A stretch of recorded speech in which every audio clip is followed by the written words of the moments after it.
use an analogy. There's a light bulb to be changed. You've got a stool and your daughter or son is going to change it, and they get on the stool and it's slightly wobbly. You've got a bit of a choice. I'll do it and they're never going to learn. We can let them do it, watch them. It's going to start to wobble, and if they fall, catch them before they hit the ground. Yes, you will have to take risks, what being an entrepreneur is about. If not, you might as well be a banker. Got to be prepared to risk. It is that simple. When I met Lewis and Ben, were two young guys bouncing around the gym, full of testosterone, but for some reason I liked them, and that's where it started, and he went from there. Why did you help them? I really don't know. Did you know at the time the potential? No. Currently MD in your current business, Hera. Two daughters. I've got Holly, who's the CEO, Georgia. Yeah. She's the CBO, so Chief Brand Officer. We wanted to buy a company that was moving rather than start from scratch. Their expertise is different to what I've got. Holly was brought up in buying and merchandising. Georgia's into PR. What would you say in the Hera business is the biggest challenge that you see? The fact is, you've got to really work hard now. Before you start this episode, please can you click subscribe below and follow our social handles in the description. It's a massive help and it keeps you up to date with all the exciting announcements from the podcast. Well, look, thanks very much, Paul, for coming on. Yeah, thanks, Aaron. Appreciate you giving us some time. Yeah. I'm going to start the podcast with the same as we do with everybody, and I'll put you under pressure straight away. Okay. So hopefully you're up for it. Yeah. So I'll give you a minute to go from effectively start of the life, Paul, to now. And you've got a minute to go and do it. Oh, you up for the challenge? Yeah, why not? Why not?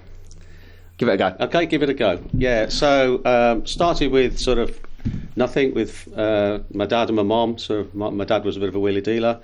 Come through waste management, skip hire and stuff like that. Then decided sold out in 1989, first company, then sold that. And my dad died in about a year afterwards. Then went on to have my own company in 1992, sold that in 2000. That was waste management and recycling. Yeah. Became the largest one there. Then moved back into bought several businesses. So one was taking fuel tanks out the ground, chemical waste management. Then bought All Saints from the receivers. Went into Birmingham City Football Club as a non-exec PLC board member. Back into waste management, sold that. Went into nappy recycling, which was quite interesting, 2009 plus. Gymshark 2014-ish to 2021. And then present day, where we've got Hera, Energym, Arcs, and a sort of multitude of others. That's a long... I think you managed that in about a minute, I think. Most people take about 2-3 minutes, but you got there in the end, yeah. Which is good. I think that... There's tons of questions that we've got from listeners, and there's some bits and pieces that I want to go through as well and understand sort of your journey as such, because the whole spirit of the podcast is being honest with listeners, so people can take away actionable, tangible things that you've done that they can maybe replicate in their own life. Far away, all that sort of stuff. So So you've mentioned that you sort of upbringing in early life. So take me through kind of early life for you. What was it like? Yeah, I mean, a couple of podcasts ago, I mentioned that I was going to be born into an orphanage. My mum was pregnant back in 1959. Showing age now. Yeah, I know, but I've got to say it. And in those days, that wasn't a good thing to be. So I was going to be born into an orphanage, and when I was born, she couldn't do it, and so basically took me and herself back to her mum and dad's. My dad had buggered off by then. He was a bit of a lad. So that was my sort of very early start. It was when I'm really, really close to my mum. She's 91, still alive, and my dad passed about just over 30 years ago. So that was sort of the real start of it. My dad came back, and then we embarked upon a journey of sort of all sorts of things. So our first place to live, apart from living at my mum's mum and dad, my granddad, and my granny's, was a caravan on a pub car park. Yeah. Hooked up to a van. My mum doesn't know where my dad got the caravan from, yeah. So which he never asked. And I think I've mentioned before, he was in and out of jail a couple of 3 times, and I said he just wasn't a very good criminal. He just wasn't very good. That's it. But yeah, his work ethic was, he sort of found it and went from there and started off in, greengrocers and sort of coffee house, the bacon and egg type sort of coffee houses, rather than the sort of poached egg and sort of smashed avocado ones you get today. Absolutely, yeah. Which is the most more of them, basic ones, that's where they started, and that's where I come from. You know, that's my very, very early days, childhood. Moved around a lot, never stayed in the same place very long. Yeah. I can't remember my early school days. So... what were you like at school? I was average. I was average and maybe just above, if that. But in terms of me work and my work ethic, I always wanted to earn money, even as a young boy. I was always out with my dad, anything I could do to earn some money and pocket money, and that was what I wanted to do. Yeah. But school-wise, as I said, I didn't play on a grass football pitch until I was in my... what I would call senior school. Okay, 11 years old. Never seen grass. The old cement pitches and it'd be playgrounds, tarmac and stuff like that. So and I do take a tumble on that. Isn't it? Yeah, and the first time I remember at school, we've got to go and play football. I hadn't got any football boots. Yeah. So for some reason, I never asked my dad because he wasn't a sports person, and instead I ran away from school. Okay. So I sort of ran away and sort of hid. And eventually they found me, and it was all to do with the fact I hadn't got any football boots because I'd never played on grass. Yeah. So he went out, and fair play to him, bought me the best football boots that he could get. Yeah. And that was it. And I fell in love with football then at that point, and played and stuff like that. But yeah, that was the early doors. You any good? I was okay. I had a big... You egging that up or egging it down? Or what? I was captain for a while because I think I just shouted the most, and I'm very organised and stuff. But... At some point further down the line, work again came where it was got to make the choice, haven't you? Yeah. In terms of Saturday jobs, and I chose work. Yeah. No, I had the same thing. Sort of 14, 15. I was good at athletics, really quick. So I was county champion at 100 metres and triple jump at 14. But then comes choices. I was earning. Yeah. Also, I got a job 15 and a half. Told them I was 16 and a half. So I forged my passport, photocopy. Got in the call centre, and I was doing £200-300 a week. Wow. At that age, so I was loving it, and it was gone in about a day. Yeah. Straight down the pub. Yeah. And I picked the money over sport. Yeah, same really. I wouldn't have been good enough to be a footballer anyway. Yeah. And so that was obviously that. So you think, well, okay, I can do that, or I can do this, and working was always my life. How did you kind of get? So you started your business, your first business. Obviously, you had a very successful business career, still have.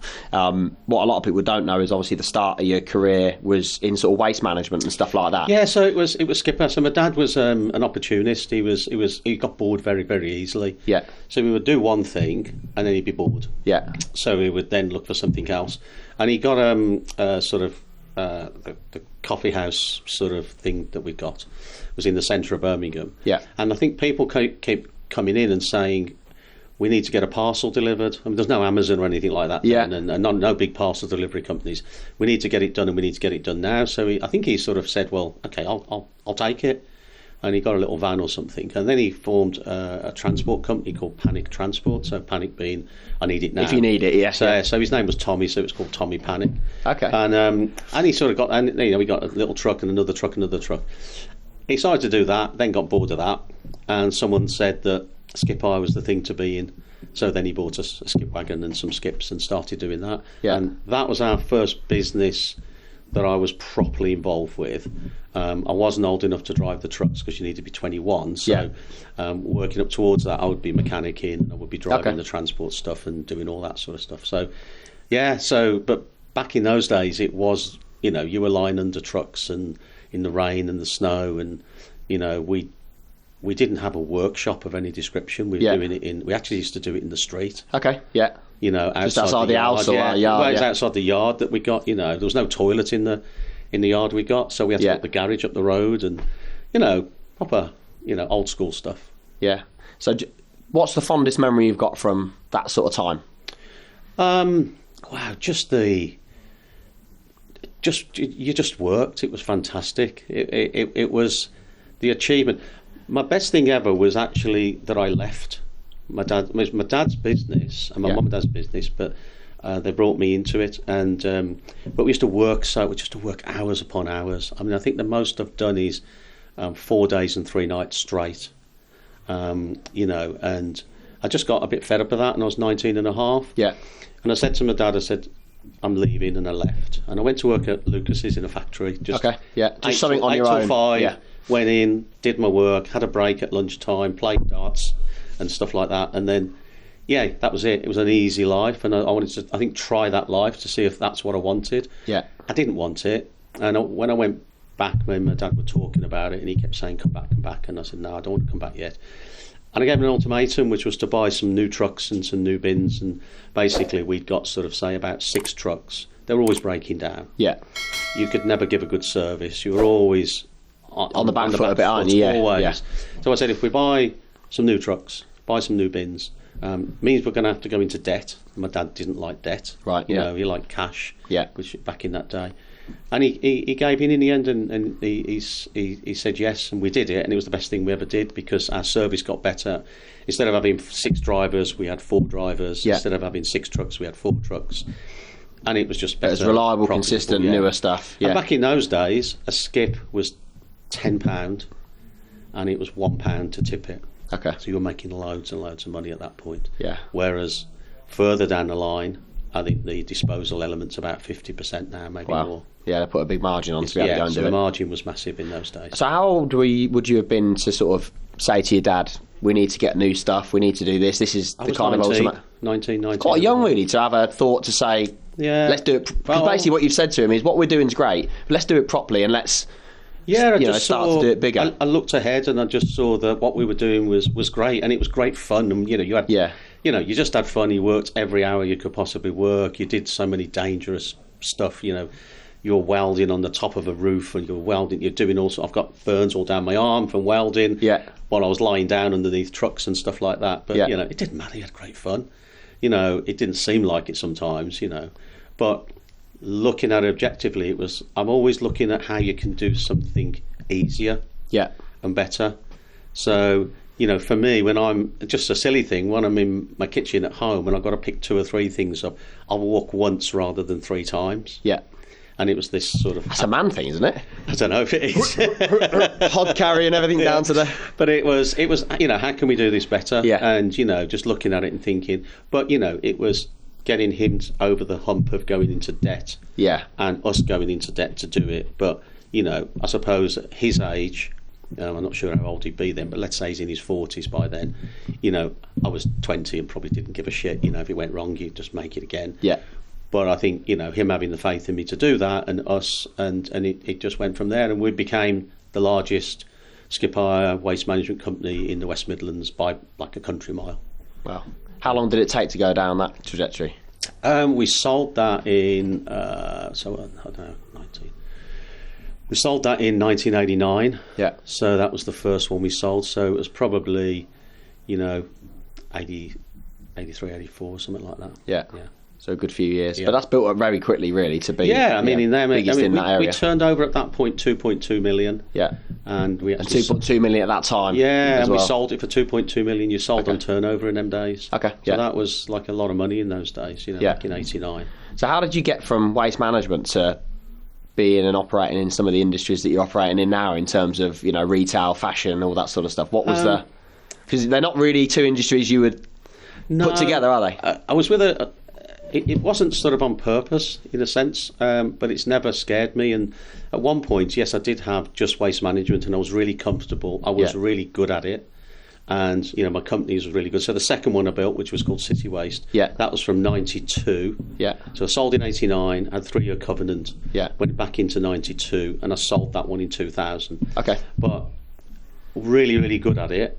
But I wanted to do, by 2000, I was a bit fed up of it. I wanted to do more. But I was on holiday with a friend of mine, and he had a fish company. Yeah. And he'd sold that and went into construction, went to build houses. And I was like, how are you doing that? Yeah. It was like, you've gone from fish to that. And he says, well, I don't need to know how to lay bricks to run the company, because I'm coming in at this level. Yeah. If I was coming in at this level... Having to do the trade. To do the trade, I would need to know how to lay bricks, he said, which is what a lot of people do. Yeah. He says, but I've entered at a higher level, so I don't need to know. I've got people who can lay bricks. And I think that's where I've come from. After 2000, when I went into a few different things, I realised that you could do it and you didn't need to be involved. I did go back into waste again, into my comfort zone. Yeah. because a couple of things didn't quite go right. But I realised as I was moving forward, I didn't mind the risk factor. I like the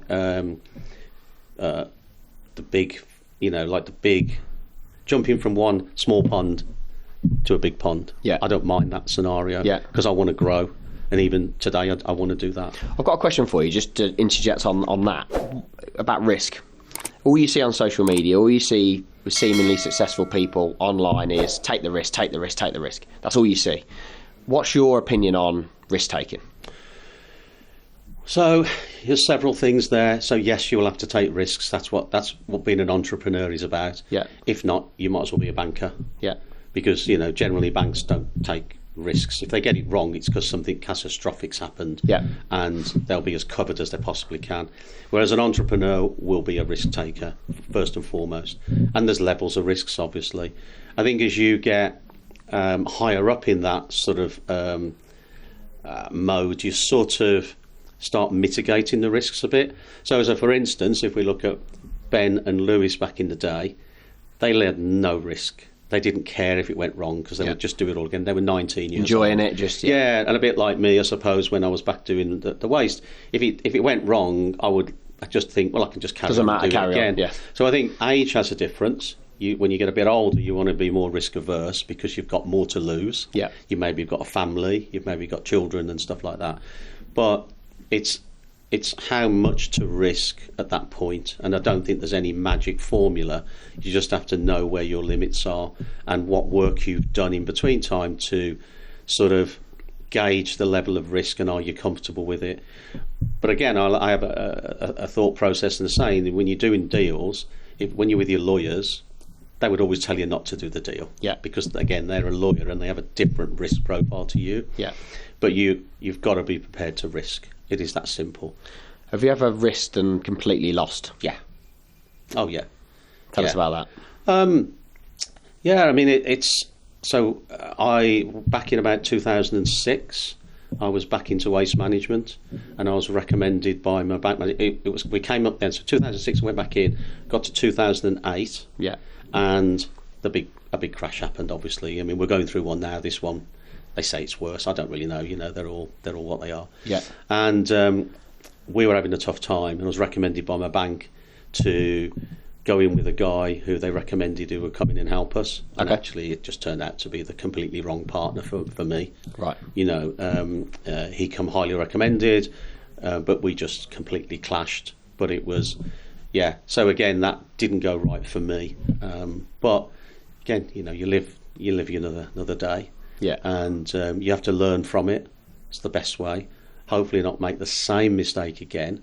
But again, you have to keep doing things, otherwise you can't win every one, and you will make mistakes all the time, but as long as they're not too big. But yeah, I've had some big ones. Yeah. So in terms of your business at City then, so 92 and then sold, what was the sort of next step from there? In 2000 when I sold.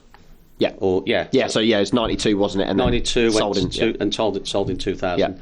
Yeah. So there I'd got one company, City Waste PLC, and I wanted to diversify and do more.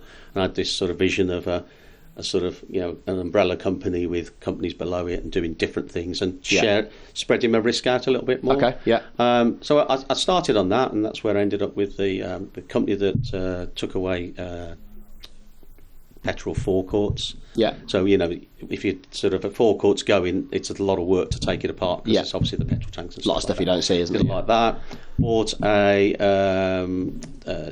chemical waste disposal company. Did that, and a couple of other things. And that's when I got into All Saints as well. So that sort of came along as an opportunity. Yeah. So a friend of mine, Mick Dunn, a very very dear and old friend of mine, was involved in All Saints. It went into administration. They were struggling, weren't they? Yeah. It went into administration, and I went in with him, and we bought it back off the admin.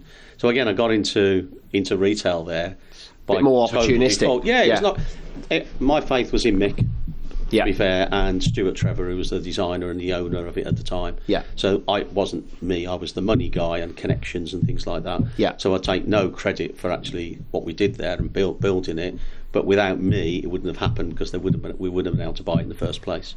So as that, Birmingham City came along, so I was on the PLC board of Birmingham City then, so I got insight into football at that time. Yeah. So yeah, it started to sort of spread my wings in terms of actually I can do more than just being a bin man, in a sense. Yeah. I suppose that spreading of the wings, it's a lot more experience in different areas, a lot more satisfying because you're able to turn your hand to different areas, different things. You're involved in different things. Yeah. So with Birmingham, I was a PLC company. I'd never been involved with a quoted company. Yeah. I was, dealing with David Sullivan, David Gold, he's just passed away recently, and Karen Brady. Yeah. So dealing with people that I looked up to. Yeah.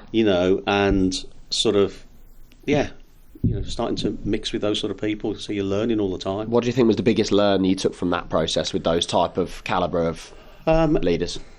Again, it was when you're dealing with a football club, you can't get carried away in terms of they were very down to earth. If they put money into the Birmingham City to buy a player, David wanted his money back. So there was this sort of business transaction rather than a more personal thing in there. Okay. So that was a really good thing there. Again, with All Saints and the guys there, that was just I could swim in another pond. I could do it. What do you think the biggest issue with All Saints? Why were they in the position they were in at that time? So Stuart Trevor and Kate Bolingero were the two owners.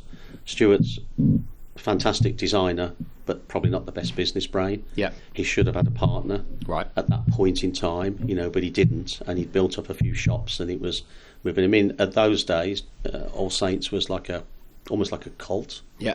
At the time, but that was his issue, was his business knowledge, and that'll always find you out at some point. Yeah. No matter how talented you are at one thing, you need more talent and have got to put extra into it. If that's not your forte, then you need to find someone who is. Yeah. To help you out. So don't be scared about having a partner who can bring something to the party. Because you're just going to fail at some point because the basic business has got to be there. I just think not everything can run through one person. Not everybody knows everything, even if you are experienced. I mean, things that we've had with our guru business, we've rejigged things around probably a year and a half, 2 years ago, because absolutely everything came through one person. Everything came through me, and it was getting to a point where I can take stress. I can take as much as anyone can give. And you got to keep going. You got to keep strong. But it just wasn't the best thing for me. It wasn't the best thing for the company. And the one decision that we made that was really, really good was just to spread that out. We've got capability. We've recruited experience. We know these people are good in their particular fields and in their areas, which complement where I'm not very good. Yeah. And that was the best decision we ever made. It always is, though, isn't it? But it seems such an easy decision. When you finding people who are better than you in certain areas. Yeah. And then you put them in play. And again, I'm a massive believer in the trust element. So you've got to have trust. Yeah. But you might always get that right either. You might have to go through a couple of three people to get to the right one. Yeah. You can be very lucky if you find the right one. But if you want to grow a company or anything, any organisation, you're going to have good people. But it's no good having carbon copies of you. Yeah. Because that's just pointless. Yeah, well, you're sitting around the same table, everyone's patting themselves on the back. Agreeing the same points. You want people to challenge you. Yeah. You want people you can learn from, that can learn from you as well. Yeah. But always, that's about that spreading that risk out, isn't it? Where you can sort of fill the gaps otherwise. But then you find, actually, I'm not as good as I thought at that, am I? Yeah. These people are really fucking good. Yeah. And that's what you find. Ideas start coming through the table when you're sitting down in meetings and you think, well, actually, I wish I'd have done this a year ago. Yep. And you think, I'm going to do it for the right reasons, which is that it's my business. I want to push it forward. I want to take a lot of the strain because it's my business. Yeah. I want to let them do what they need to do. Actually, what you're doing is holding them back. You're not giving them the facility and environment and trust, like you said, to actually go and do a really, really good job and start thinking for the company and thinking for themselves. Yeah, and that trust goes both ways as well. Yeah. Like learning goes both ways all the time. It doesn't matter if you're younger than me. Most people are younger than me, to be fair. But I learn so much from them. Hopefully they learn from me as well. And we have this two-way transaction. Mutual, isn't it? Yeah. And that works. That was one of the main things that worked at Gymshark with myself and Steve Hewitt initially. Yeah. Was that respect going back to these young people who were super talented, super enthusiastic, but also having us there to go, well, what about this? What do you think of that? and just stuff that they're not going to be thinking about. Not blocking them. Yeah. You know, you don't want to be blocking people. And sometimes I use an analogy, and I use this actually for my daughters, obviously, who are in my business now. It's like there's a light bulb to be changed, and you've got a stool, and your daughter or son, whatever, is going to change it, and they get on the stool, and it's slightly wobbly. You've got a bit of a choice. You can say, Hold on, don't, yeah. I'll do it, Yeah. and they're never going to learn. Or you can let them do it, watch them. And what I would do, and this is metaphorical in a sense, is it's going to start to wobble, and if they fall, catch them before they hit the ground, because the last thing you want to do is let them hit the ground and hurt themselves. But the fear of falling, that's the learn, isn't it? That's the learn. If you never let them have that fear of falling, they're never going to know that, fucking, that's scary. I don't really want to do that. I nearly smashed my head up or nearly hurt myself. Yeah.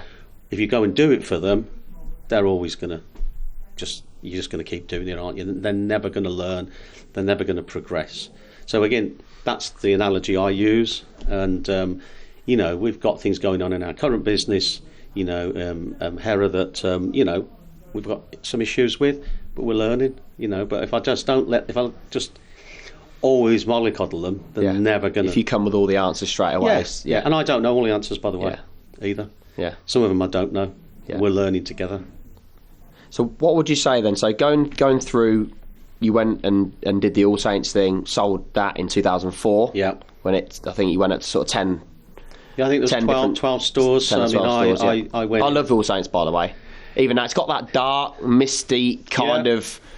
Yeah, I really like the clothes. Yeah, I'm not sure. Nice. I mean, I know who currently owns it, so I'm not sure where their direction is at the moment still, and they've got a massive opportunity, but I think they've just struggled over the years. I'm not sure where they are now. Yeah. But yeah, I mean, it's a fantastic brand, you know, for sure. Yeah, you know. But I went in. I think we paid for the whole of the stock. We got 85,000. And I think I came out about 18 months later with close on 3 million, so it was a great deal for me. Yeah. Mick then came out a bit later, and then Trevor came out later than that. Yeah. You know, but yeah, it was really good. No, what, in 18 months to go from that to that, and make the difference in the business as well, and go through the experiences and make good margin on what you put in. And the guys did all the work, to be honest, you know, as I said, you know, a few introductions to banks and give it a bit of credibility. But they did most of the work. They were the talent. Yeah, fair play to them. Yeah, no, good. So All Saints then finished, and you you went back into waste management a couple of years after, you said, didn't you? Yeah, around 2005. So you know, it's another. Can I ask you about that? So I'm divorced as well. So we know what the road feels like. It's not a great road either way. Whether it's the right or the wrong thing, it's still not a great road to go. Why did that happen? Anything to do with business? Is it you as an individual? What do you reckon when you look back? I think, you know, I got 2 wonderful kids from the marriage. I think we just grew apart. You know, again, I was mad into business. I mean, I probably spent far too much time there. It gave us the trappings of a nice house and nice holidays and all the rest of it. But I think you learn that you can't buy things in the sense you can't buy that sort of connection or happiness. And I think we just grew apart, and it was the right thing to do. You know, it just felt very raw at the time. Any regrets when you look back? I think it went on a bit too long, and I think you sort of struggle with it, whereas I think the acceptance of it probably would have been a bit of a better thing to do. But you know, you feel like you failed, you know, and you know, not just you either, it's kids, family. The whole thing is, and you're going to upset everything, and you've got this lovely life and existence of what you're doing, and you're now going to spoil it, and you've got to start again and whatever. So I think mainly, you know, probably my work focus was probably far too heavy on it at the time, and you know, not paying enough attention. How did you try and manage that blend of work and home? Because a lot of people talk about this. I probably didn't know how then, to be honest. My way of doing it was, I'll buy a nice holiday, I'll make sure we've got a nice car, I'll make sure we've got a nice house.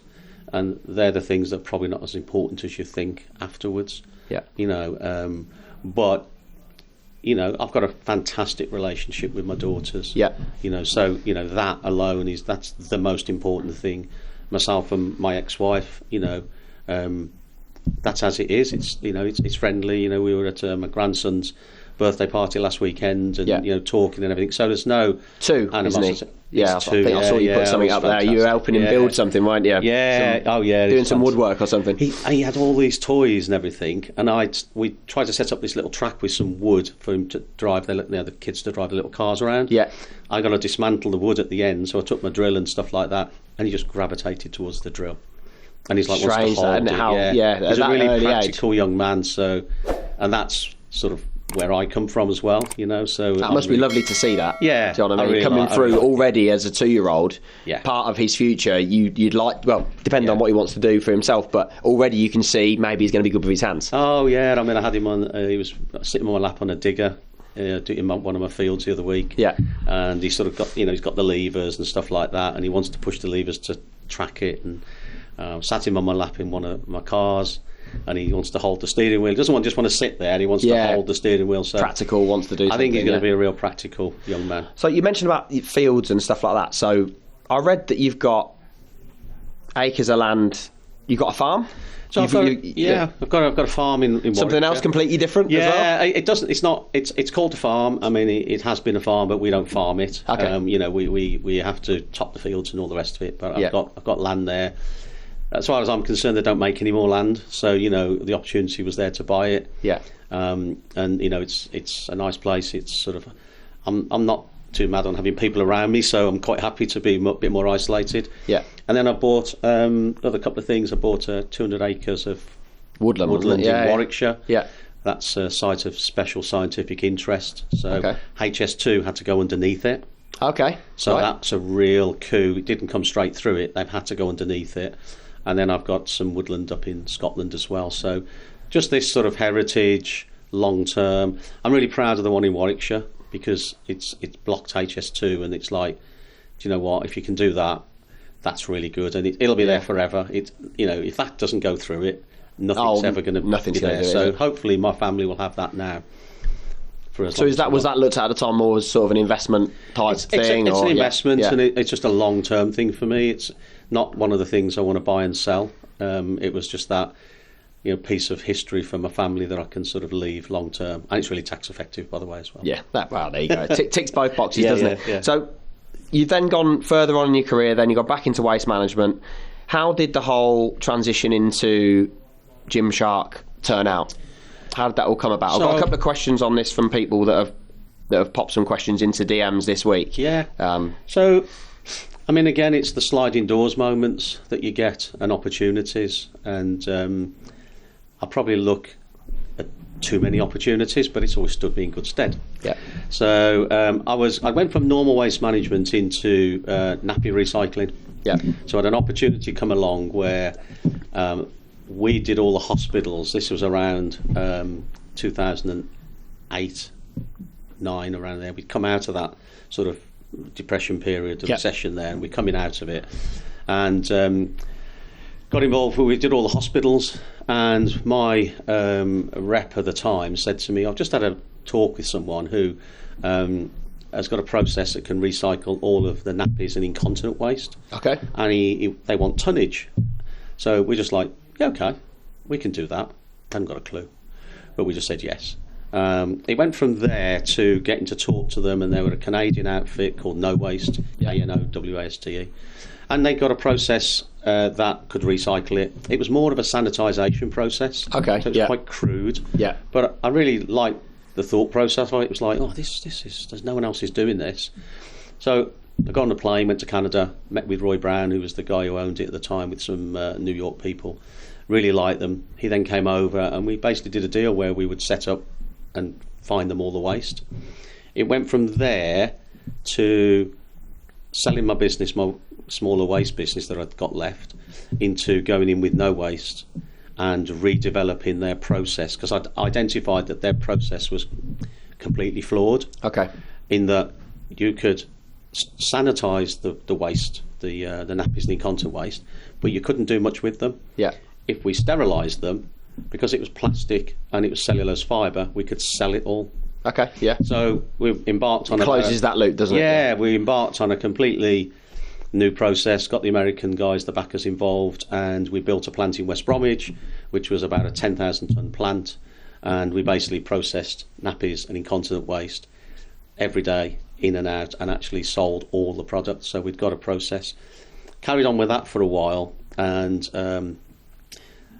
I was doing that when I met the guys, when I met Lewis and Ben at the gym. So I used to go to a gym in Bromsgrove, and I met them there, and they just asked me for help, and it was just asking business help. They nicknamed me the business guy because they hadn't got anyone that they knew who was in business. So it was that sliding doors moment. I've said this a few times, that there were two young guys bouncing around the gym full of testosterone. Lewis was pretty loud, Ben was quite introvert. Yeah. But for some reason I liked them, and Yeah. and I talked to them, and I was interested in what they were doing. Yeah. They got this new idea, which was a more fitted type aesthetic tracksuits and stuff like that, and t-shirts and whatever. And I just started to help them, unofficially, and that's where it started, and it went from there. That relationship built. Yeah, but it was sliding doors, and we got on, and we used to meet in the No Waste office because I was still involved with No Waste at that time. Yeah. We were going to be building a plant in London, and that didn't come off. So it's sort of almost sliding doors moments. We're sort of moving over, and we were going to build one in Tel Aviv and then one in South Africa, and I didn't really want to go to do that. So, again, affiliation with my mum. I didn't mind travelling, but I always wanted to come back. I didn't want to go and live. Yeah. So, yeah, that's where we started with them. Why did you help them? I really don't know. I mean, it was just, I liked the idea. I liked what they were doing. And I actually liked the combo of the two of them, in that one was sort of louder, one was quieter. I hadn't got a preference at that time. I hadn't sort of, but it was just it was the sheer enthusiasm of them, of something, the passion that they got for something. And I was older, and maybe my passion was more of a fire burning rather than this big explosion like they'd got. Yeah. And I think that one of I won't say my secrets, but being around younger people quite a lot from the All Saints days and everything else, I really like that. I like learning from generally younger people, because that sort of, I think they just have ideas that are raw, which I like. I think when someone's older, it can tend to be more, how can I put it, premeditated advice. Sometimes the ideas that are not well thought through are brilliant ideas, and you need that raw energy. Yeah, just that enthusiasm and energy and stuff like that you get from younger people that you don't get from someone more measured, maybe like me, sort of thing, So you combine the two, I think you've got a really powerful... Did you know at the time the potential? No. It was just, I was just helping them. Did get to know it as we were moving on, and we could see it, but it was just completely disorganised. It was like going into a... What stage were they at?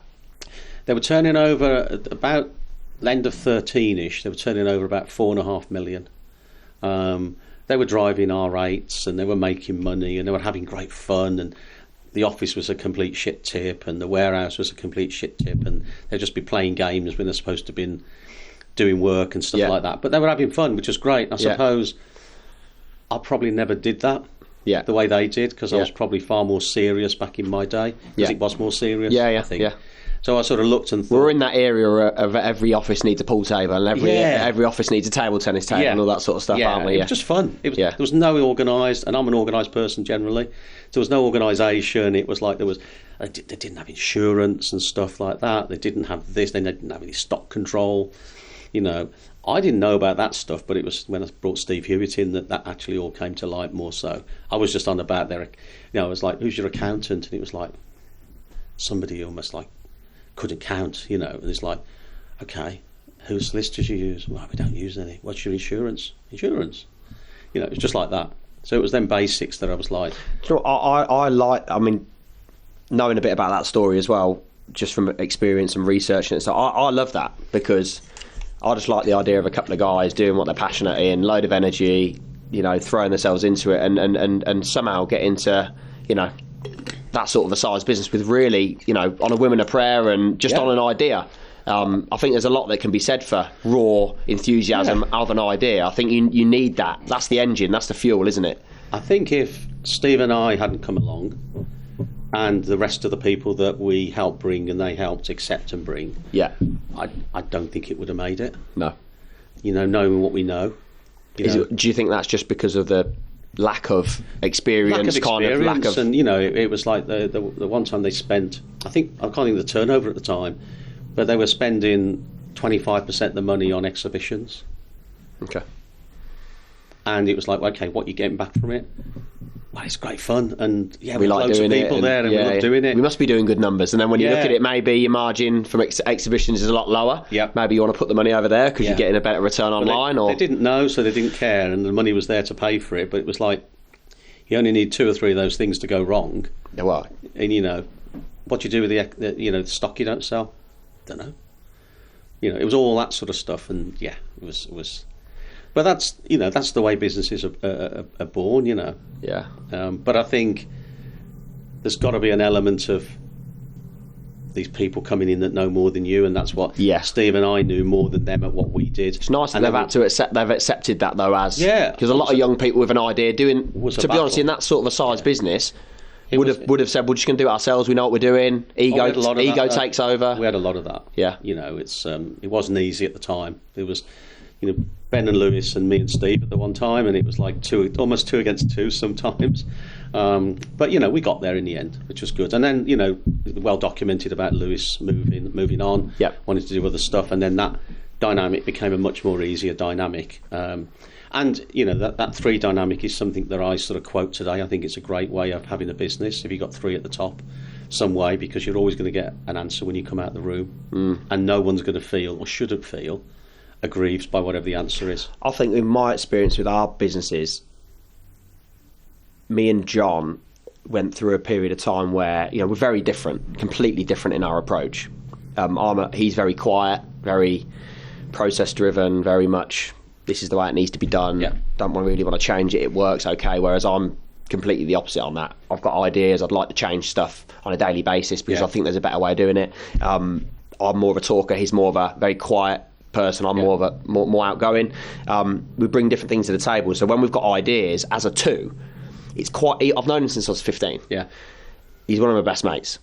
I respect him, he respects me, but we have different opinions on a lot of stuff. Yeah. And again, when we made those changes to add another people to the mix, you've got that just be able to conversate properly without it being a he said, she said type thing, because you get a lot of that sort of stuff, and it can get quite lonely, to be honest. Oh yeah, I mean, if you're just on your own, there's just you there at the top, then it's a lonely place. I've never been so going through COVID, a couple of years into these businesses, I've never been so lonely. No. And this is why I started the podcast. I was in the garage doing a workout and stuff, and I just felt I can't even speak. I can speak to my partner, love her to bits. We talk about a lot of stuff, but you need to get it to run. And I've tried to do my best more now than I did in my 20s, because I also, like you, think that there's a lot of reasons why my marriage didn't work, but it certainly didn't help that I was working 6 days a week, and that was the priority at the time rather than anything else.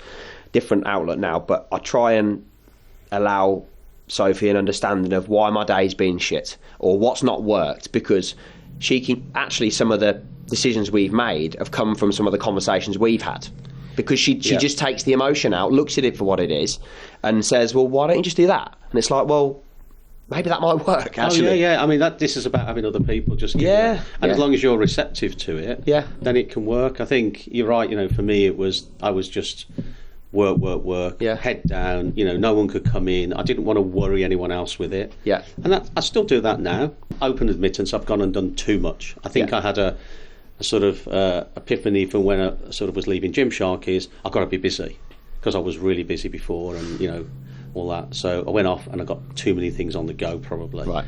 But it was actually my ex-wife who talked to my daughters about it, because I think they were, like, Dad needs to do less. And she said to him, well, you're trying to stop him do something he loves to do. Doing, yeah.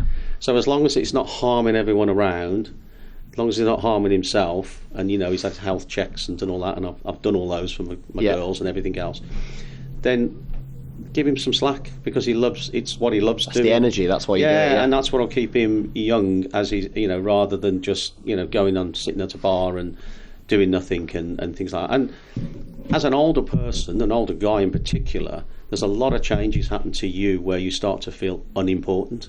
Okay. And how old are you? 35. 35. I look older. So, unfortunately, it's this, mate. It's this. I've had that since I was 20. Yeah. Too many wrinkles. But again, you get as you're getting older, 50 onwards, you're starting to become less important to your family, your children. They're 18 and they can do what they want. They don't need driving around. They don't need that. They still come to you when shit hits the fan. My daughters, as I said, were really close. Yeah. And they still come to me, but you're not as important to them. And if you've got daughters, you then got a man comes into their life, it's a husband or boyfriend or whatever, or whatever the relationships they've got.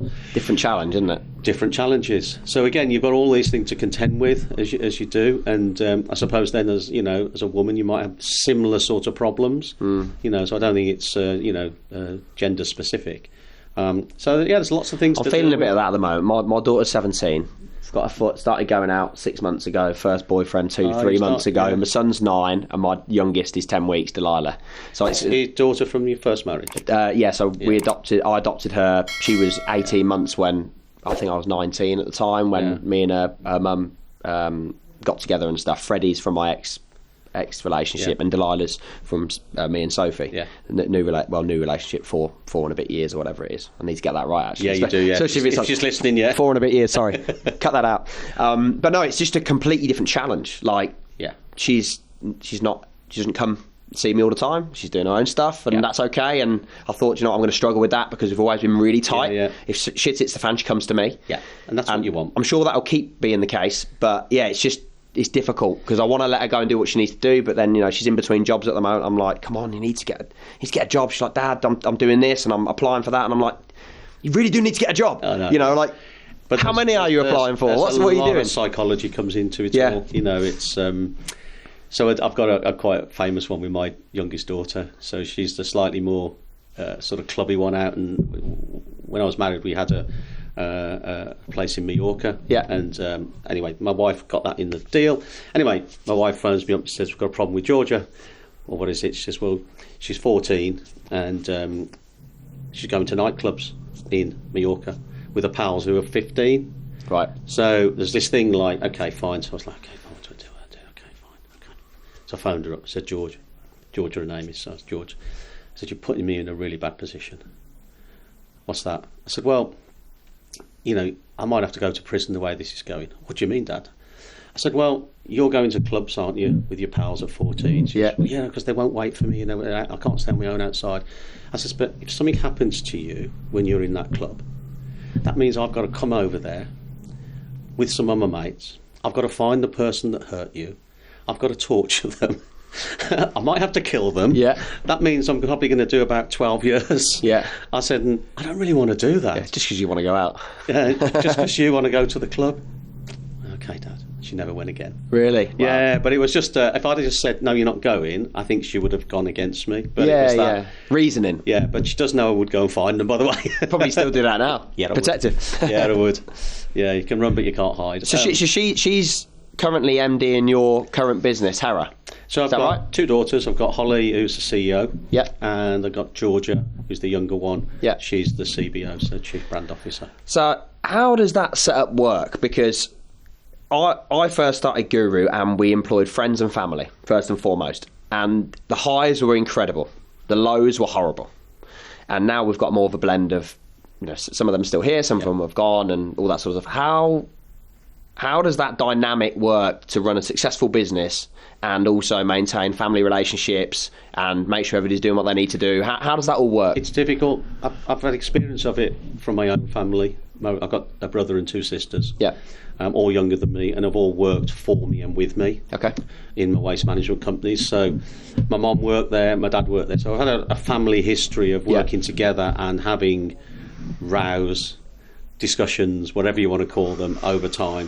Yeah. And ultimately someone has to be that, in those days, back when the waste, it was me who was that boss, so I had the ultimate say. But they all did really good at what they were doing. So my 2 sisters were salespeople, my brother was like a manager and stuff like that for me, and like an MD. So I've got a lot of experience there. With my daughters, it's a case of we wanted to buy a company that was moving rather than start from scratch. Mm-hmm. So, we already have a level of turnover and their expertise is different to what I've got. Mm-hmm. So Holly was brought up in buying and merchandising. They're both did fashion design at university. Yeah. Holly's worked for Flannels, Gymshark she worked for. Okay, yeah. Back in the early doors, quite early doors. She's worked for Hera for a year. Yeah. My Protein, the Hook Group, and Halfords as well, the last job. So she's done all that. I mean, in the My Protein clothing brand, she sort of was really majorly involved in building it from sort of a really small brand to about 30 million. Yeah. So, quite involved in that from day one. Georgia's into PR, so she was involved in fashion PR initially with Carla Otto and some other agencies, and then the last job she had was to do with high-end hotels PR. Okay. So she's the more creative side, but both did fashion. Skill sets blend quite well then in terms of the way and what they bring to the table. There's 5 years difference, but they get on really, really well. They're like best friends. But again, we've got the dynamic of 3. So there's lots of times I'm told you're wrong, Dad, completely wrong, and I just accept it because I've been used to it previously in terms of the Gymshark family of Ben and Steve. So sometimes I'm persistent and I'll push it a bit more and say I want to try this a different way with you and stuff like that, but I never say I completely disagree. We'll walk out the room saying okay, fine, we're going to go with what the majority is. It's worked well so far, and we've had a couple of crunches. We've had a few things to resolve. So, like any business, you've got errors and mistakes that we've got, and we've had a couple of things where we've bought too much stock on a certain thing and it hasn't gone because we're still reinventing this brand. Yeah. So we're still finding out who the customer is first and foremost. Yeah. Still finding out who we are, and they've gone from a male-only brand to a male and female brand now. So just totally a lot of new stuff going on. So you're going to get some mistakes and issues there. What would you say in the Hera business is the biggest challenge that you see? Currently, like with most e-com businesses, the fact is you've got to really work hard now. The Gymshark days, when basically we could almost like bring a legging out and it would just sell, and you didn't even almost have to do anything or have any paid ad spend, hardly. Now you've got to work everything. So people are currently looking for bargains.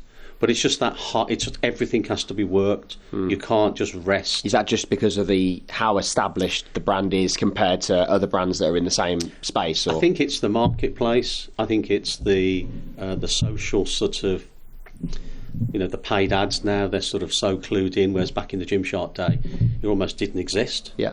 It was just you put it on someone and it would just sell. Now every influencer wants 10 grand. Every person wants a slice of it. There's loads of experts out there. I think it's the fact is that you've really got to work it. I'm used to that from the waste management days, where you have to work for every penny. You're trying to save money in every way you can, and get the most you can for your product, whatever it was, and keep it nice and tight. Whereas, as I said, with Gymshark and a lot of other brands that sort of started around that time and rode the wave of the e-com, it was just easy. And I know now that that those bigger brands like the Gymsharks of the world and others, maybe Lounge and people like that, they're not having that same traction as they were. They're having to work for it like everyone else. So I think that's the challenge now, and for us in terms of getting it right, probably stocks are hardest one because you're trying to predict what our customers that we don't quite know yet. So there's a bit of experimentation, there's a bit of getting it right and getting it wrong, where's our lane and stuff like that, establishing who we are. We intend to be a good brand, as in we want one that be remembered, be liked, be respected, etc., for all the various things that we want to do, not just someone who sells clothes. So what do you feel the Hera brand stands for? So so I read somewhere that you want the brand to be worth 100 million quid in 5 years' time or 4 years' time, whatever it is. I don't know where that sort of came from actually, but yeah. What if you fast track 4 or 5 years and you look back? What would you want that brand to be remembered for and be renowned for? I think it's for being. I'm not really interested in the 100 million. I don't know where it came from. The money side is not as important as something that will be respected. That will mean something and stand for something, whatever that is, and we're still discovering a little bit of that now. So we started off with the looking deeper. So looking deeper into the models, looking deeper into the consumers, looking deeper into our staff and everything else. So there's always a backstory, there's always something behind people. So a model isn't just a model. Yeah. You know, they're a person. What else do they do? What are their interests that they got? What do they love doing? What makes them happy? What makes them sad? And that's just one thing, you know, it's just a real very early beginning of what we wanted, because the previous Hera was quite a sort of Geordie Shore, right, quite shallow looking brand. Yeah. Even though some of those people on those programs and whatever had really deep backgrounds, you know, they could have been a care worker or a heart surgeon or whatever. So they weren't all, you know, they weren't as made out all to be the same, you know. So for us, it's rediscovering all that, but something that authenticity is key to me. Moving forward with the sustainability side, so you know, we're launching a pre-love section, but we'll be doing that ourselves. Yeah. So that's quite tough to do. So what's that going to entail? Is that going to entail you getting return of stuff so that's your brand and then reinventing it? Yeah, the idea for us is to up the quality of our product. It's already very good quality anyway. Yeah. Up the quality of our product even more. But the knowledge of that is, and I'm just using the number at the moment, you pay an extra £10 for a hoodie. Yeah. But it's second-hand value. It has a value, and then it has another use. So you can probably get, in essence, 2 uses out of it. Is that because it just lasts longer because it's better quality? Lasts longer, so from the sustainability point of view, that's the best thing than just using sustainable material. Yeah. You know, the reuse side is big, and that comes from Hera, which is another company I'm involved with. Yeah. They're going to platform it for us. But it's that concept of saying, okay, it might cost more, but this is the reason why, and this is what we're going to do that. I think people are happy to pay more if they see it's all. For me, it's all about value. Yeah. Anyone can go and buy a Fruit of the Loom t-shirt for 10 quid off Amazon, but we know it's going to go bobbly after 2 washes. You know it's not going to last. You know it's going to feel horrible, and you know you're going to feel horrible in it. Yeah. You'd rather pay more if you know the value is coming back the other way. And I think this, you know, closing these loops on second-hand is going to be, or using the word second-hand, you use pre-loved and all bit better words than I use, to be fair. The Hera guys will kill me for that one. But it's just that if someone comes on our site and maybe doesn't want to or can't afford the £30, you can buy something for, I don't know, it could be £10, £15, whatever it might be. So that is really important to us to do things like that. But I don't want to do things that just greenwash. Yeah. I've been in waste management and recycling. I saw it all my life, where people had a marketing budget just to make it look like they were doing something. Yeah. I don't want to just look like I'm doing something. I want us to do it. But that makes it hard work. Yeah. And people generally don't like hard work. They want to do it the easy way. So you'll find lots of companies now that will just do it. I'll just send it in this bag and send it off to so-and-so. That's better than nothing. But in my mind, they're not giving their consumer another choice.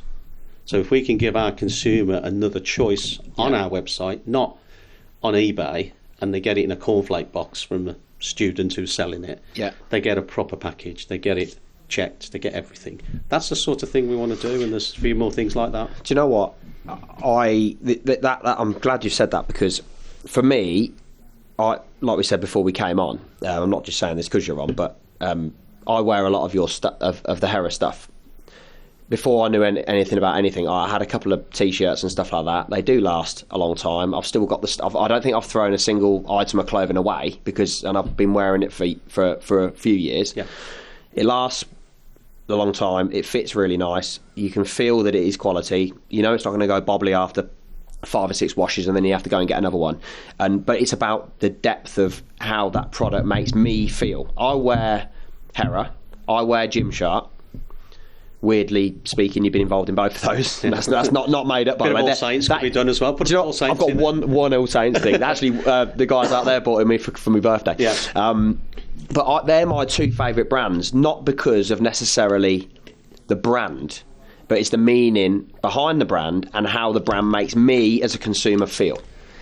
I wear Gymshark stuff because it makes me feel good. I look at myself in the mirror and I think, because I'm a normal bloke. Every bloke, don't matter whether you got a 6-pack or not, I haven't. But you wear clothes because you want to feel good, and they're the 2 only brands that I wear that make me feel good, that are not just throwaway brands where I'll go and get a shirt from Next because I need it for work, or shirt from Moss, I need it for work. They make me feel good, which is why I will always come back. But but even knowing more about the depth of what those businesses are going doing to get that product to market, what you guys are doing to make it affordable, make it more quality, that's only going to deepen how someone feels about the brand, because they understand it and they'll always come back. There's a saying, which again I put up in one of the Gymshark offices ages ago. It's they'll forget what you say, they'll forget what you do, but they'll always remember how you made them feel. Yeah. And the play on words, forget and remember, there are quite important. Yeah. But it's true. You can tap into this here. Well, we know the connection, heart, gut, all the rest of it, and brain and the stuff. But you tap into that. That's long lasting. And as you say, you will turn back to a company to buy. You'll go through some good times or bad times. You get, if you do get something that doesn't quite fit, okay, fine. That's a one-off. Send it back and get a good return. Whatever it is. So that's the sort of thing we want to build. It's not necessarily 100 million, 200 million. Got no massive interest in that.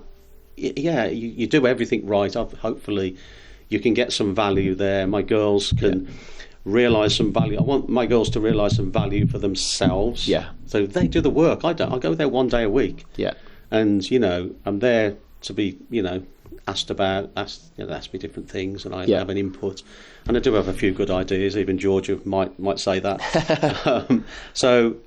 But that's what I'm there for, just to challenge and spark some things off. And, I know what I want out of a brand. I know what, and it's not about what works, it's what's the right thing to do. And you do that, it'll come, But that's quite an odd opinion to have, I think, in this day and age. It is focused on the profit, or focused on what's easiest, and really the meaningful things come from what it means and what it feels. And turnover and EBITDA will come into play. You can't go forever and not do that. But we've set our stall out of how long we want to take to do it. And I've said we bought a brand which was in a bit of distress.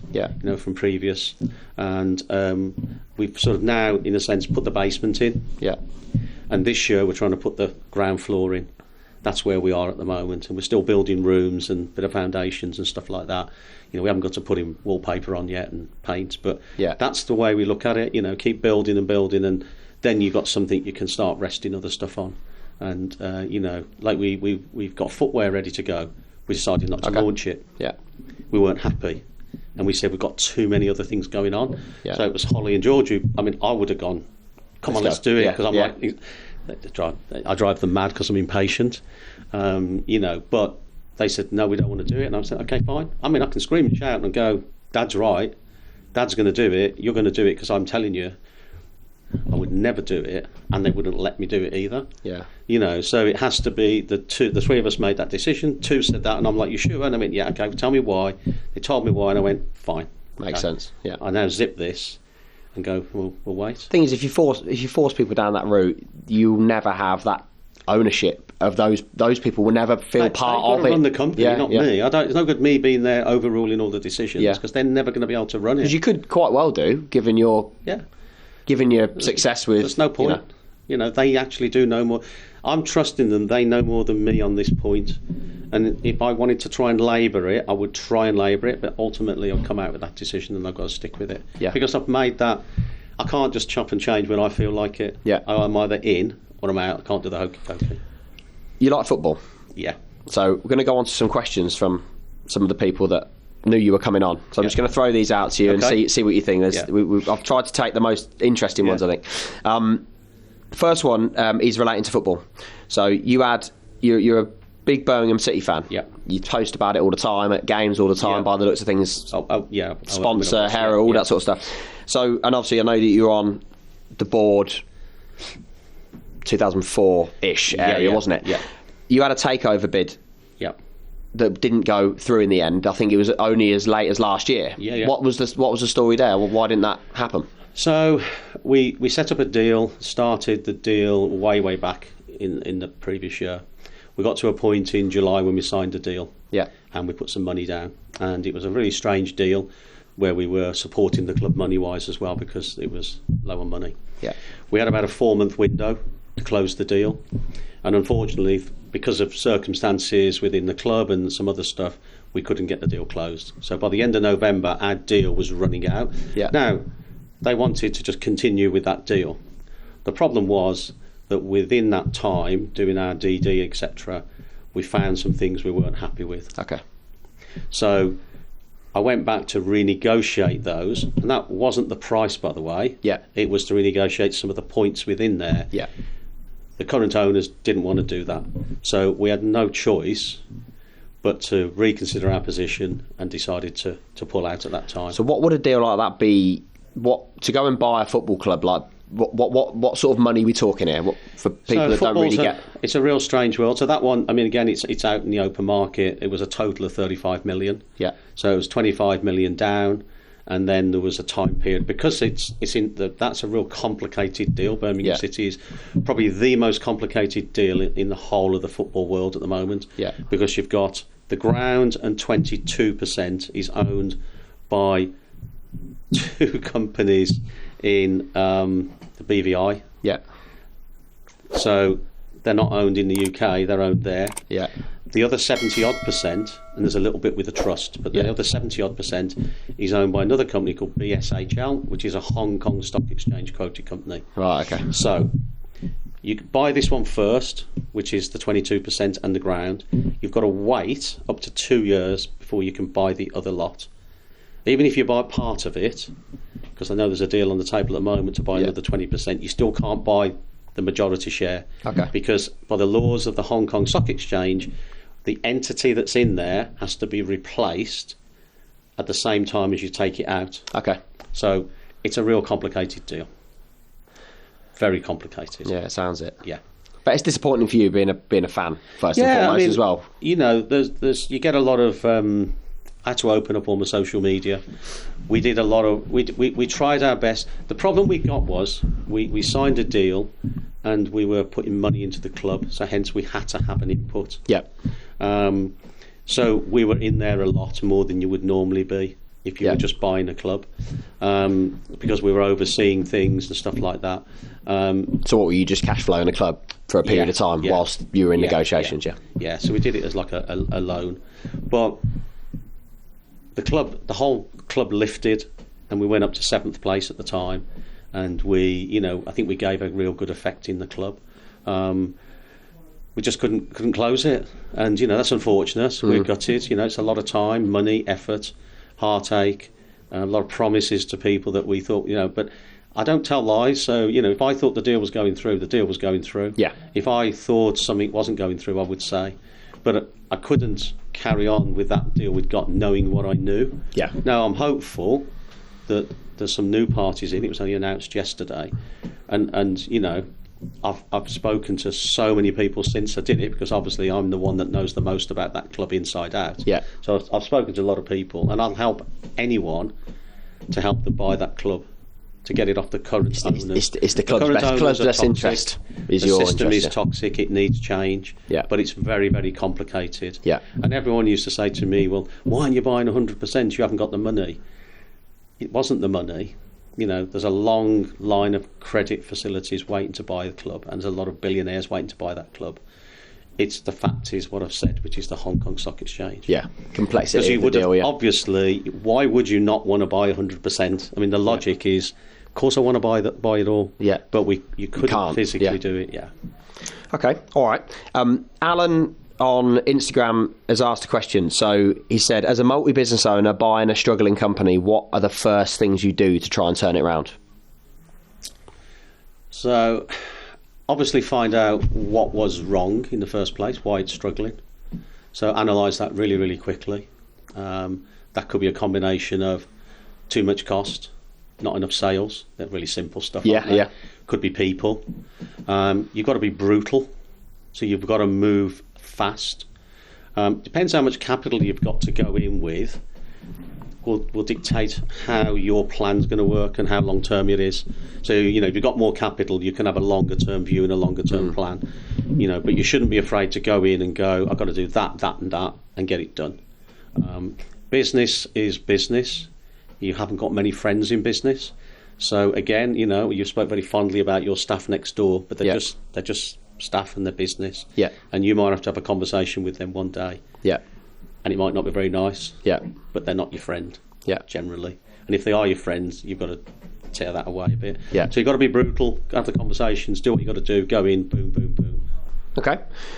Jay on Facebook has said, this was a bit of a Gymshark question, I suppose. Well, I suppose not a Gymshark question, it's more of a Ben question. What set Ben apart from other young owners that you've met along the way? What made him different? Or maybe he wasn't different, I don't know. No, he is. He's a really talented young man. His ability to go against his nature, which is not a very trustworthy nature, and he met two people, in myself and Steve, that he learnt to trust implicitly. And if you speak to his dad, like his dad, it's like I've talked to his dad, and it's almost like he was like a son to me, as I looked at it, and Steve as well. Steve was saying, he was like a son. He trusted us enough to let us do what we wanted to do with the business, and him to get on with his bit. Yeah. Whereas, other people wouldn't do that. And if you look at the success of the business, it happened after myself and Steve joined, and a lot of others. There's, don't just think me and Steve did all the work. No way at all. There's a lot of other people in there, and I could just reel them off, ranging, from people in tech to people team and everything, that was brought in over time. And some people brought in and went back out again, by the way, people brought in and out. But having that trust element to say, okay, I've got these guys here with a bit of grey hair. They know what they're talking about, and they know what they know. Yeah. And I know what I know. Yeah. So, that was the element that he got. Takes quite a mature, humble person to do that, I think. Yeah. At any age, I think, let alone being younger. And also, because young people tend to think, know it all. A lot of them especially if you've done it yourself. I've met so many. I mean, I've met loads since, and I've met a lot of humble people as well. Yeah. I think the proof's in the pudding on this, and that's what we did. We did prove it, but I think from Ben's point of view, he just got that side of things.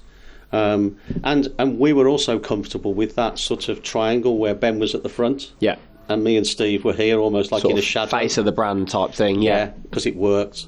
It still works today, doesn't it? Yeah, really, and we didn't get jealous about him taking all. Like I used to have a laugh with Ben. I'd build an office, and he'd go and almost like open it and YouTube it as if he'd done it with his screwdriver and his his hard hat, and we used to just take the piss out of it, but. I didn't mind that because again, it's no good some old boy wandering around telling them how he built the place. Yeah. Everyone who's important in our life knows who did what. Yeah. And that's okay. But from the consumer facing, it needed to be Ben who was explaining it and what he'd done, etc. The story of that. Yeah, it's the right thing to do. Makes sense, doesn't it? That humbleness from both sides, really, of us like going, well, we're as important as he is. Why aren't we at the front? Jay's interested in that, by the way, because he's a uni student. He's starting to do a lot of media work and stuff as a uni student. He's started a platform that basically is he's got podcasts, he's got YouTube stuff, he's got social media, and he and a couple of the other guys have got this platform to help other students, young people, get information that they can tangibly actually use. So he was really interested in kind of, because would have been a similar age at that time to Jay and his mates, what set him apart. Yeah, do you know what I mean? I've had so many people since then, and I do these half an hours with people. I do a couple of 3 half an hours every week with people who just contact me and want half an hour. It could be a business pitch, it could be just some knowledge or whatever. Yeah. But it's quite similar, and I really enjoy it. Yeah, no, keep like you said, you're constantly soking up, even though soaking up from everywhere and getting that energy. Yeah, you meet so many different people with so many ideas. So Ashley has said, what motivates you now as a successful millionaire rather than where you were in your late teens? It's learning still, new things. Like I'm constant. I'm a pain in the ass to my girls for certain, because I'm always looking at something. To look for the easy way of doing it, which we spoke about earlier. Yeah. A better way of doing it, and just like, what if we can do this? Will this work? I love doing that sort of thing. I love looking at something, because I look at something like Uber, for instance. Yeah. What's Uber? It's a taxi service. Yeah. There was taxi services before. Yeah. It's just a much better, more sophisticated, modern experience. Yeah. But it's not revolutionary. It's not like the wheel was changed to something completely different. Yeah. It's a taxi, an app. And that's the way, and I look at that, and I'm always looking at those sort of things. So for me, it's just about that. I love, obviously, trying to help people as well along the way. And, for anyone that will listen, Yeah. You know, I'm not always right by any means, and I don't know all the answers. And I know a lot of people who do know the answers, though. Yeah. So I'm quite good at that. Whereas people come to me and say, "Well, you need to speak to this person," and I'll put them in touch. Yeah. And they'll know that that person is a good person. Yeah. And you know, I think that's also relevant for when myself and Steve met Ben. We could have maybe ripped him off in something like that, you know, if we'd have been unscrupulous. Yeah. And done all sorts of things, but we didn't. You know, we went with it as it should have been, and or you could have been in that gym and just ignored the little pipsqueak that's got an idea. Yeah, and you know, that a lot of people would have done. I don't know why I didn't. You know, it's one of them things, but it's just, I think, you know, yeah, for whatever reason, sliding doors, isn't it? Sliding doors moment. But I think that says a lot about, and what's certainly come through this, as we sort of near to the end, what's come through this with me is that regardless of your history, successes, bits of turmoil, things that have been really difficult, and what's going on in the future, you do come across as very humble, helpful guy, wants to see other people do well, whether they're family or not, and want to help people. And I've got a thirst to keep learning, which for me is kind of, I'm 35. What I'm most scared about over the next 20 years is I lose my thirst to learn and my energy, because I think that's a real part of me. And know it, seeing you operate and doing what you've done, you could have took your money from Gymshark or All Saints and just sailed away and not do anything again, and survived and probably be really happy. But constantly looking for that next thing, challenging yourself, learning from other people less experienced. I really, really like that as a character trait. I think it's just, it keeps you young as well. And again, the thing you can't do is try and get down with the kids. Yeah. They suss that out straight away. Yeah. You know, we saw that at Gymshark so many times, you know, hat on backwards type of thing. Yeah. You know, it just doesn't work. Yeah. It's just having that respect and trying to be, you still got to just be you. Yeah. But, you know, I have a certain ways. People used to say, you know, like Gymshark people would tell you all sorts about me probably, if they could. You know, I got my certain ways, but I'm very straight to the point. Yeah. Sometimes to my detriment, you know, but it was like, I haven't got time to fuck around. Yeah. I want to get straight to it because, you know, I'm 60 odd now. Yeah. I don't know how long I've got left. I want to get straight to the point. Yeah. That's that thing. I like to go direct and straight and stuff like that rather than beating around the bush. Yeah, okay. And do you think that's a positive trait for you? It's done me okay so far. I mean, you know, I have to temper it sometimes. I mean, obviously with a big company you end up with sort of, I'll use the word HR, people teams and stuff like that, and there's ways of doing things. But I mean, I'm about what's right, you know, and you know, if someone's doing something that's absolutely morally wrong, then in my book, you just got to tell them. Yeah. And hopefully be respectful, etc. You know, I know there's lots of things that we can and can't do. I think you just got to be sensible about it now. And so, for instance, I was building a lot of the offices and stuff for Gymshark, and we used to have a lot of the work to do with people in wheelchairs, disabled and all that. Yeah. And there was so much that was put forward, and you should be doing this and you should be doing that. We had a young girl, can't think of her name. I went and spoke to her. She had a wheelchair. And I said, "What do you want? What do you want us to have? What do you like in here? What works for you? What not?" And she just told me. Yeah. And it was so refreshing. Simple. Yeah. She said, "Paul," I said, "I don't want to be made to feel totally special, or I want to be as you know, same as everyone else as I possibly can be, even though I'm sort of not. I'm in a chair." But, you know, said, I go out into the street, I don't have all the things that people are saying you should have. Yeah. So I get round. Said, but if I can have this and have that, I'll be satisfied. But it was completely different to what I was being told by almost like regulations and think people, they know what they're talking about. People know what they're talking about. They want this and they want that. Well, actually, they didn't. And that to me was like cutting through the bullshit and going, okay, fine, we can work with this. But how simple a analogy is that? You know, Talking to people. Yeah. Listen and talk to people. Yeah. And you've got so much of a better end result that works for that individual rather saves the company money. Yeah. The people that it actually involves are happy. Yeah. The people because she'll feel great because she's part of that decision. Yep. And she'll given the success of that, she'll probably hold that close to her heart today. Yeah, someone cared enough to talk to her rather than just do it and think, well, she must want that. Sit in the ivory tower and make the decision to widen the doorways when actually this is actually this would make a real difference to me. Yeah. Yeah, so that's what we did. Good. Okay. So, last question? So, what's exciting moving forward over the next sort of couple of years? What you got going on? Obviously, Hera, super exciting. I can't believe where that's going to go. You know, we've got so many ideas. we're building it as a proper brand. And then the other stuff around me, Energym, which is my another investment of mine, a guy called Will Flint. So I've known Will since Gymshark days when he was part of an incubator scheme. Okay. Yep. And he came up with an idea which was using a bike and to get the energy from when you go on the bike and put it into a battery or putting it into the grid. And he's been developing that over the years now. We've got that going. So we've just done the first studio in Berlin. Okay. And they're producing them mass produced now. So they're going to be all over the world. So basically you've got the bike. So you can basically go on the bike in the morning if you had a home one or either against a gym one. Yeah. And do your hour on there, take your battery off, put it on your desk and power your desk for the day. Wow. So that's just like quite a... Which goes into that sustainability bit that you mentioned as well. That's quite a cute one, It's quite a nice little sort of bit of selling point. But the main thing is, you can have studios where they'll have 20, 30 bikes and that will go straight into the grid, currently with power and stuff like that. Producing a rower, a runner, and so that sort of thing. So again, really, really exciting for me because again, it brings fitness in, which I'm obviously into. Yeah. With the gyms and stuff like that. And your gym's very impressive, by the way.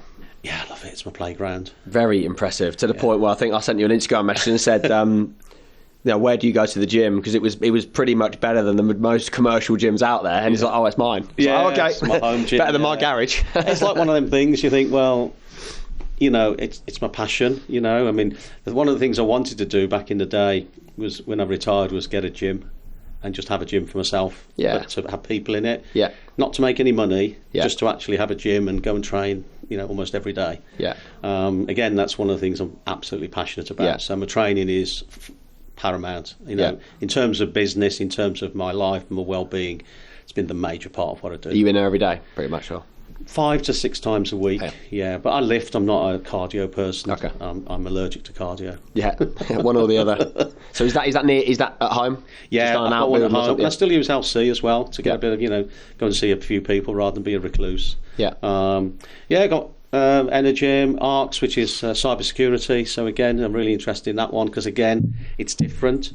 So ARCS is about cyber security, but most of your attacks will come through your suppliers. Okay. So especially if you're a big company, you'll have really robust cyber security. Yeah. But if you've got Bob, the guy who does your building he's work, not going to have anything. Yeah. He might not have anything, and that's where your attack will come through. Yeah. So it'll sort of sneak its way through there. So ARCS has got that, and I've got a fund which is called EKA, which is investing in sustainable,